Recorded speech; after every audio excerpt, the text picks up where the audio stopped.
নমস্কাৰ সকলকে স্বাগতম জনাইছো আপোনালোকৰ আপন চেনেল টাইমছ অসম নিউজলৈ। আজি ভিডিঅ'ত আমাৰ অংগনবাড়ী কৰ্মী সহায়িকা বাইদেউসকলৰ বাবে খুব গুৰুত্বপূৰ্ণ আৰু এটা ভাল আপডেটৰ ভিডিঅ' হয়। আপোনালোকে নিশ্চয় জানে অংগনবাড়ী কৰ্মী সহায়িকাৰ 20 ফেব্ৰুৱাৰী তাৰিখে এটা দিল্লীৰ যন্তৰ মন্ত্ৰত ডাঙৰ ধৰ্ণা কাৰ্যসূচী আহ্বান কৰা হৈছিল আৰু এইবাৰ আমাৰ অংগনবাড়ী কৰ্মী সহায়িকা বাইদেউসকলৰ বাবে আহিছে এটা খুবেই গুৰুত্বপূৰ্ণ এটা ভাল আপডেট আহিছে। অখিল ভাৰতীয় অংগনবাড়ী কৰ্মচাৰী কৃতি সমিতিৰ যি আছে তাৰ পৰা এইখিনি প্ৰকাশ পাইছে 20 ফেব্ৰুৱাৰী 2025 তাৰিখে নতুন দিল্লীৰ যন্তৰ মন্ত্ৰত অনুষ্ঠিত হবলৈ ধৰ্ণা কাৰ্যসূচী স্থগিত কৰা হৈছে।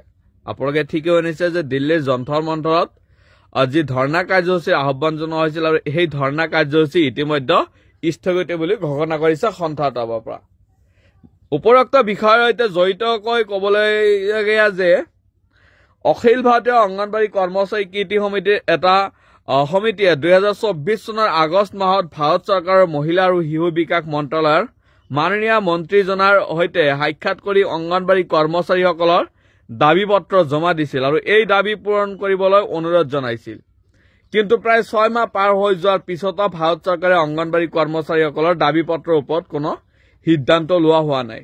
আপোনালোকে জানে যে আগষ্ট মাহত 2024 চনৰ আগষ্ট মাহত যি অখিল ভাৰতীয় অংগনবাড়ী কৰ্মচাৰী কৃতি সমিতি আছে এই সমিতিৰ দ্বাৰা এই সন্থাৰ দ্বাৰা এখন পত্ৰ প্ৰেৰণ কৰা হৈছিল কেন্দ্ৰীয় মন্ত্ৰীলৈ আৰু এই 6 মাহ পাছতো এই অংগনবাড়ী কৰ্মী সহায়িকাৰ মাননী বৃদ্ধিৰ ক্ষেত্ৰত বা তেওঁলোকৰ চৰকাৰী কৰ্মচাৰী স্বীকৃতি দিয়াৰ ক্ষেত্ৰত কোনো ধৰণৰ সিদ্ধান্ত কেন্দ্ৰীয় চৰকাৰে কৰা পৰিলক্ষিত হোৱা নাই। আৰু ইতিমধ্যে আপোনালোকে চাই আছে যে এই অংগনবাড়ী কৰ্মী সহায়িকাৰ যি আজিৰ দিনৰ বজাৰৰ অৱস্থা এই বজাৰত অংগনবাড়ী কৰ্মী সহায়িকা কেনেদৰে জীৱন যাপন কৰি আছে আপোনালোকে নিশ্চয় জানে। কিন্তু আজি ভিডিঅ' খুবেই গুৰুত্বপূৰ্ণ বিষয় এটা হৈছে যে 20 ফেব্ৰুৱাৰী আপোনালোকৰ যি আন্দোলন আছিল সেই আন্দোলন বন্ধ কৰিব বুলি সন্থাই ঘোষণা কৰিছে। কিয় যে কেন্দ্ৰীয় চৰকাৰৰ পৰা এটা ভাল আপডেট আহিছে। আপোনালোকক সেইখিনিও জনাম। চৰকাৰে অংগনবাড়ী কৰ্মচাৰীসকলৰ প্ৰতি ইতিবাচক ভূমিকা গ্ৰহণ কৰা নাই বুলি বিবেচনা কৰি অখিল ভাৰতীয় অংগনবাড়ী কৰ্মচাৰী কৃতি সমিতিয়ে যি অনলাইন বৈঠক অনুষ্ঠিত কৰে আৰু এই বৈঠকত সৰ্বসন্মতিক্ৰমে সিদ্ধান্ত লোৱা হয় যে মাননীয় সৰ্বোচ্চ ন্যায়ালয় আৰু মাননীয় গুজৰাট উচ্চ ন্যায়ালয়ৰ নিৰ্দেশনাত তৎক্ষণাত কাৰ্যকৰী হ'ব মৰ্যাদা ভাত্তা বৃদ্ধি কৰা যি এইবিলাক যি দাবী আছিলে যে অংগনবাড়ী আহাৰৰ ধনৰ পৰিমাণ 4 গুণ বঢ়োৱা পোষণ ট্ৰেকাৰ এপটো উন্নত কৰা আদি দাবীৰ সৈতে 20 ফেব্ৰুৱাৰী 2025 তাৰিখে যন্তৰ মন্ত্ৰত নতুন দিল্লীৰ ধৰ্ণা কাৰ্যসূচী আৰু সিদ্ধান্ত গ্ৰহণ কৰা হৈছিল। আপোনালোকে নিশ্চয় জানে যে এটা ডাঙৰ ধৰ্ণা কাৰ্যসূচীৰ আহ্বান জনোৱা হৈছিল আৰু এই ধৰ্ণা কাৰ্যসূচী ইতিমধ্যে স্থগিত কৰা হৈছে। কি কাৰণে স্থগিত কৰিছে সবিশেষ আপোনালোকে জানিব পাৰিব।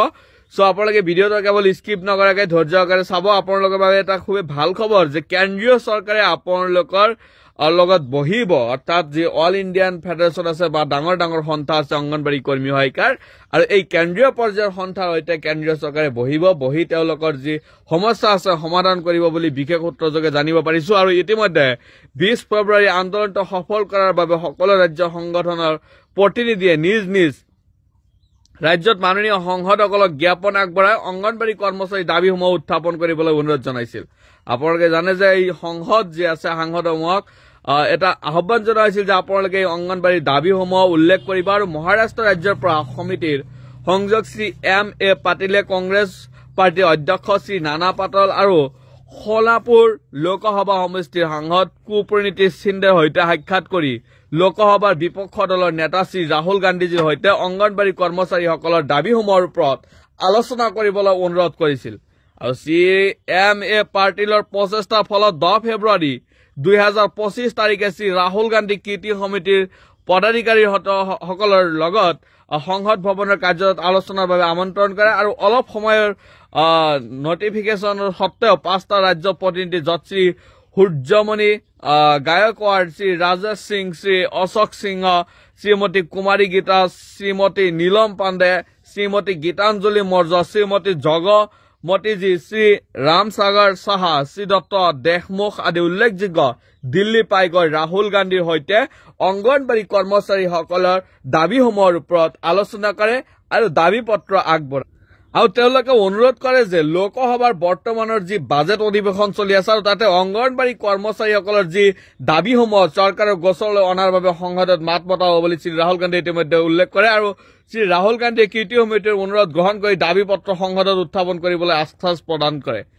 মাননীয় সাংসদ শ্ৰী জগদম্বিকা পালজীৰ হাতত কৃতি সমিতিৰ জ্ঞাপন আগবঢ়োৱাৰ পিছত তেওঁ তৎক্ষণাত অংগনবাড়ী কৰ্মচাৰীসকলৰ দাবীসমূহ সংসদত উত্থাপন কৰি চৰকাৰৰ সচেতনতা আনি দিয়ে।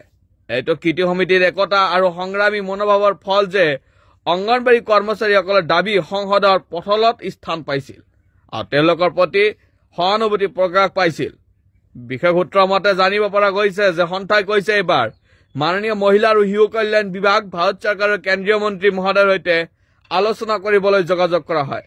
যেহেতু অংগনবাড়ী কৰ্মী সহায়িকাৰ যি সন্থা আছে এই সন্থাই শিশু কল্যাণ বিভাগ বা ভাৰতীয় কেন্দ্ৰীয় মন্ত্ৰীৰ সৈতে যোগাযোগ কৰাৰ বাবে এটা আলোচনা কৰিছিল, কিন্তু তাতে মন্ত্ৰী মহোদয় অংগনবাড়ী কৰ্মচাৰী দাবীসমূহৰ বিষয়ে অৱগত থকাৰ আশ্বাস প্ৰদান কৰে আৰু মন্ত্ৰী মহোদয়ে স্পষ্টকৈ কৈছে যে আমি যি তেওঁলোকৰ দাবী আছে সেই দাবীসমূহৰ বিষয়ে আমি ইতিমধ্যে অৱগত।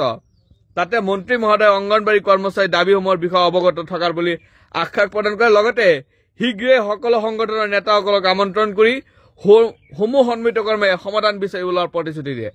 ইতিমধ্যে কেন্দ্ৰীয় চৰকাৰৰ পৰা এটা বিশেষ সূত্ৰ লাভ কৰাৰ যোগে বিশেষ সূত্ৰৰ মাধ্যমে জনোৱা মতে অংগনবাড়ী কৰ্মচাৰী দাবীসমূহৰ বিষয়ে অৱগত থকাৰ যি তেওঁলোকৰ ন্যায়ৰ প্ৰতি চৰকাৰে আশ্বাস প্ৰদান কৰিছে যে তেওঁলোকৰ বিষয়ে আমি জানো আৰু তেওঁলোকক শীঘ্ৰেই সংগঠনসমূহৰ লগত একত্ৰিত হৈ বহি তেওঁলোকৰ যি সমস্যা আছে সেই সমস্যাৰ সৰ্বসন্মতিক্ৰমে সমাধান বিচাৰি ওলোৱা হ'ব বুলি কেন্দ্ৰীয় চৰকাৰৰ পৰা অৰ্থাৎ কেন্দ্ৰীয় মন্ত্ৰী ইতিমধ্যে স্পষ্টীকৰণ দিছে আৰু এই উন্নতি কৃতি সমিতিৰ এক সফলতা ৰূপে গণ্য কৰা যায়, যিয়ে মাননীয় কেন্দ্ৰীয় মন্ত্ৰীৰ দৃষ্টি আকৰ্ষণ কৰি 12 দফা দাবী সংসদত উপস্থাপন কৰিবলৈ সক্ষম হৈছে। আৰু এই সন্থাই উল্লেখ কৰিছে এই পৰিপ্ৰেক্ষিতত লোকসভাত নেতা প্ৰত্যক্ষ আৰু শাসক দলৰ সাংসদসকলৰ ভূমিকা প্ৰশংসনীয় আৰু আমি আশাবাদী যে কেন্দ্ৰীয় মন্ত্ৰী মহোদয় কৃতি সমিতিৰ দাবীসমূহক গুৰুত্ব সহকাৰে বিবেচনা কৰি সংগঠনৰ নেতাসকলৰ বৈঠকৰ বাবে আমন্ত্ৰণ জনাব। ইয়াৰ ফলত প্ৰায় 26 লাখ অংগনবাড়ী কৰ্মচাৰীৰ হিতত ভাৰত চৰকাৰৰ যথাযথ সিদ্ধান্ত হ'ব আৰু সৰ্বোচ্চ ন্যায়ালয় আৰু গুজৰাট উচ্চ ন্যায়ালয়ৰ আদেশ অনুসৰি অংগনবাড়ী কৰ্মচাৰীক চৰকাৰী সেৱাত অন্তৰ্ভুক্ত কৰা, মানদণ্ড বৃদ্ধি, পূৰক পুষ্টি আহাৰৰ দাম 4 গুণ বৃদ্ধি কৰা ইত্যাদি দাবীৰ স্মাৰক পত্ৰ ভাৰত চৰকাৰক প্ৰেৰণ কৰা হৈছিল। আপোনালোকে জানে পিছৰ 1.5 মাহত কৃতি সমিতিৰ সকলো নেতাই নিজ নিজ ৰাজ্যৰ সাংসদসকলক স্মাৰক পত্ৰ দাখিল কৰিছিল। তাৰ ফলত লোকসভাত এই দাবী উত্থাপন সম্ভৱ হৈছে। সংসদ সদস্য মাননীয় জগদম্বিকা পালজীয়ে আশ্বাস দি কয় যে ইতিমধ্যে জগদম্বিকা পালে আশ্বাস দি কৈছে যিহেতু তেওঁ বিজেপিৰ সাংসদ আৰু বিজেপিৰ সাংসদ হিচাপে আশ্বাস দি কৈছে কেন্দ্ৰীয় মন্ত্ৰী আৰু মহিলা আৰু শিশু কল্যাণ বিভাগৰ সচিবৰ সৈতে আলোচনা কৰাৰ ব্যৱস্থা কৰা হ'ব আৰু যিহেতু 13 ফেব্ৰুৱাৰী 2025 পৰা 10 মাৰ্চ 2025 লৈ সংসদৰ কাৰ্যকলাপ স্থগিত থাকিব, সেইবাবে 20 ফেব্ৰুৱাৰী 2025 যন্তৰ মন্ত্ৰত অনুষ্ঠিত হ'ব লগা ধৰ্মঘট স্থগিত কৰাৰ সিদ্ধান্ত সমিতিৰ সংগঠকসকলে লয়। এই অগ্ৰগতিৰ মূল্যায়ন কৰিবলৈ 12 ফেব্ৰুৱাৰী 2025 তাৰিখে কৃতি সমিতিৰ অনলাইন বৈঠক অনুষ্ঠিত হয়। চৰকাৰৰ পদক্ষেপ ধৈৰ্য ধৰি অপেক্ষা কৰাৰ সিদ্ধান্ত লোৱা হয়। যদি দিল্লীৰ ওচৰৰ ৰাজ্যসমূহ হাৰিয়ানা, ৰাজস্থান আৰু হিমাচল প্ৰদেশৰ অংগনবাড়ী সংগঠনৰ নেতাসকলে আগতীয়াকৈ ৰেল আৰু বাছৰ সংৰক্ষণ কৰি ৰাখিছে, অন্যান্য ৰাজ্যৰ সংগঠনে কুম্ভ মেলা আৰু অন্য যাতায়াত সমস্যা সৃষ্টিৰ বাবে আন্দোলনত অংশগ্ৰহণ অসম্ভৱ বুলি প্ৰকাশ কৰে। হাৰিয়ানা, হিমাচল প্ৰদেশ আৰু ৰাজস্থানৰ প্ৰতিনিধিসকল এই অসুবিধাৰ বাবে ধৈৰ্য ধৰি অপেক্ষা কৰাৰ অনুৰোধ জনায়। লগতে হোলী উৎসৱৰ পিছত চৰকাৰ আৰু প্ৰতিপক্ষ দলৰ পদক্ষেপৰ মূল্যায়ন কৰিবলৈ এক সামনি বৈঠক অনুষ্ঠিত কৰা হ'ব।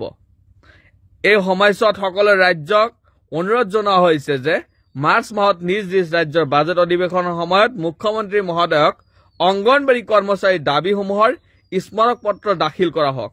ইয়াতে উল্লেখ কৰি ইউৰ চেঞ্চিয়াৰলি অখিল ভাৰতীয় অংগনবাড়ী কৰ্মচাৰী কৃতি সমিতি এম এ পাটিল মহাৰাষ্ট্ৰ, নীলিম পাণ্ডে উত্তৰ প্ৰদেশ, কুমাৰী গীতা বিহাৰ, ইয়াতে সকলো ৰাজ্যৰ পৰাই এই পত্ৰখন প্ৰেৰণ কৰাৰ পৰিলক্ষিত হৈছে আৰু এই পত্ৰৰ যোগে সন্থাই এটা যি অখিল ভাৰতীয় অংগনবাড়ী কৰ্মচাৰী কৃতি সমিতি আছে সেই সমিতি বা এই সন্থাৰ পৰা এটা বিশেষ সিদ্ধান্ত গ্ৰহণ কৰা হৈছিল যে আন্দোলন কাৰ্যসূচী হ'ব আৰু সেই আন্দোলন ইতিমধ্যে বন্ধ কৰি দিয়া হৈছে যেটো জগদম্বিকা পালে ইতিমধ্যে এটা স্পষ্টীকৰণ দিছে যে আপোনালোকৰ যে দাবী হে দাবী লৈ বহা হ'ব আৰু ইতিমধ্যে যে কেন্দ্ৰীয় চৰকাৰৰ পৰা বিশেষ সূত্ৰৰ যোগে জানিব পৰা মতে কেন্দ্ৰীয় চৰকাৰে কৈছে যে আপোনালোকৰ লগত বহা হ'ব আৰু আপোনালোকৰ বহি আপোনালোকৰ যি আলোচনা কৰা হ'ব আপোনালোকৰ যি দাবী সেই দাবীসমূহ সমাধান কৰা হ'ব বুলি কেন্দ্ৰীয় চৰকাৰে আশ্বাস প্ৰদান কৰিছে আৰু ইতিমধ্যে বিভিন্ন ক্ষেত্ৰত যেটো কুম্ভ মেলাৰ কাৰণে যাতায়াতত সমস্যা সৃষ্টি হ'ব তাৰ কাৰণে আন্দোলন কাৰ্যসূচী পিছুৱাই দিয়া হৈছে বা বৰ্তমানৰ কাৰণে স্থগিত ৰখা হৈছে সো আপোনালোকে ঠিকই শুনিছে আজি ভিডিও এইখিনি আছিল ভিডিওটো আপোনালোকে কেনে পালে কমেন্ট এটা কৰি জনাব আৰু ভিডিওটো আপোনালোকে যিমান পাৰে সিমান বেছি শ্বেয়াৰ কৰি যাব আজিলৈ ইমানেই থ্যাংক ইউ জয় অসম